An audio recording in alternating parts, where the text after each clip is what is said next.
பணி நிரந்தரம், ஊதிய உயர்வு உள்ளிட்ட கோரிக்கைகளை வலியுறுத்தி கல்லூரி கணினி பயிற்சி திட்ட பயிற்றுநர்கள் சங்கத்தினர் உண்ணாவிரத போராட்டம் மேற்கொண்டனர். சென்னை எழும்பூர் ராஜரத்தினம் மைதானம் அருகே தமிழ்நாடு அரசு கலை மற்றும் அறிவியல் கல்லூரி கணினி பயிற்சி திட்ட பயிற்றுநர்கள் சங்கத்தினர் பணி நிரந்தரம், ஊதிய உயர்வு உள்ளிட்ட கோரிக்கைகளை நிறைவேற்றி வேண்டி ஒருநாள் அடையாள உண்ணாவிரத போராட்டத்தில் ஈடுபட்டனர்.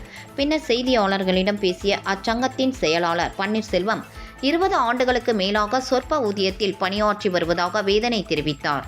இந்த பணியில் 70% பெண்கள் பணியில் இருந்தாலும் ஊதியம் குறைவாக உள்ளதால் பெரும்பாலானோர் தங்களது குடும்பத்தினரை பிரிந்து வாடும் நிலை உள்ளதாக கூறினார்.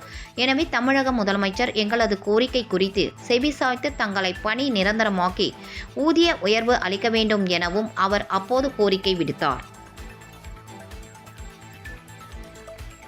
எங்களது நீண்டகால கோரிக்கை, அதாவது 20 ஆண்டுகளுக்கு மேலாக சொற்ப ஊதியத்தில் MCA, MPhil, MSc பட்டம் பெற்ற நாங்கள் ரொம்ப காலமாக சொற்ப ஊதியத்திலே பணியாற்றி வருகின்றோம்.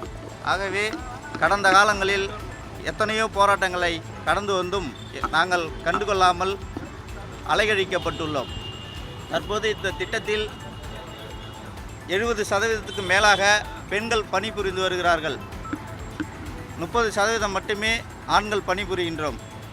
இந்த பெண்களின் நிலை ஒவ்வொருத்தருக்கும் ஊதியம் குறைவு என்பதால் சில பேர் கணவனை பிரிந்து வாழும் நிலை ஏற்படுகிறது.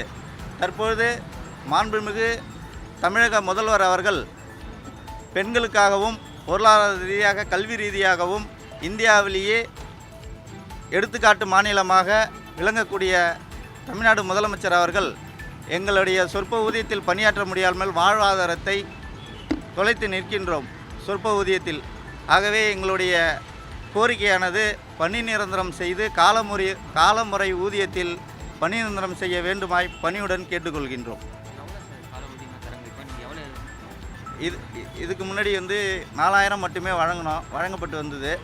அது நம்மளுடைய கழக அரசிட்ட நாங்கள் தொடர்ச்சியாக எதிர்க்கட்சி தலைவராக இருக்கும்போது தொடர்ச்சியாக அவங்கள்ட்ட எங்களுடைய கோரிக்கையை ஏற்று தற்பொழுது அவங்க எங்களுடைய நிலைமையை பார்த்து 4000லேருந்து 10,000 22வது கழக ஆட்சி வந்த பிறகு 22ல் எங்களுக்கு 10,000 உயர்த்தி கொடுத்துருக்காங்க. அதையும் தற்போது எங்களால் குடும்ப நடத்த முடியல, அன்றாட தேவைகளை பூர்த்தி செய்ய முடியல. இந்த சேலரியை வச்சு எங்களுடைய ஒரே கோரிக்கை பணி நிரந்தரம் செய்தால் மட்டும்தான் எங்களுடைய வாழ்க்கைக்கு ஒளி விளக்கு ஏற்றணும்.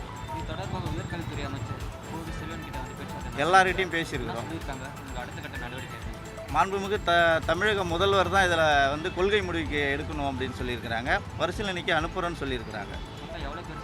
நாங்கள் தமிழ்நாடு லெவலில் 420 பேர் ஒர்க் பண்ணுறோம். இல்லை 2000லேருந்து கிட்டத்தட்ட 25 ஆண்டு காலமாக ஒரு 300 பேர் அளவுக்கு நாங்கள் இது வரைக்கும் பணியாற்றி இருக்கிறோம். இந்த ஊதியத்தில் இருக்கிறோம்.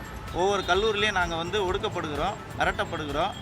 இதெல்லாம் இந்த சமூக நீதி ஆட்சியினுடைய தமிழக முதல்வர் பார்வைக்கு எடுத்து சொல்லியிருக்கிறோம்.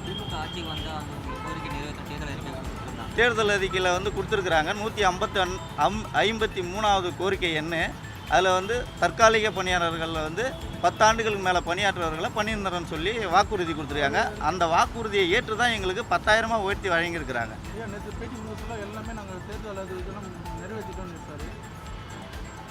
இல்லை, அவங்க நிறைவேற்றிருக்கலாம். எங்களுடைய கோரிக்கை பெண்டிங் இருக்குது. அதை தான் நாங்கள் கவனம் செலுத்துகிறோம். முதல்வர் பார்வைக்கு இதை எடுத்து சொல்கிறோம். அதுக்கு தான் இந்த உண்ணாவிலை போராட்டம்.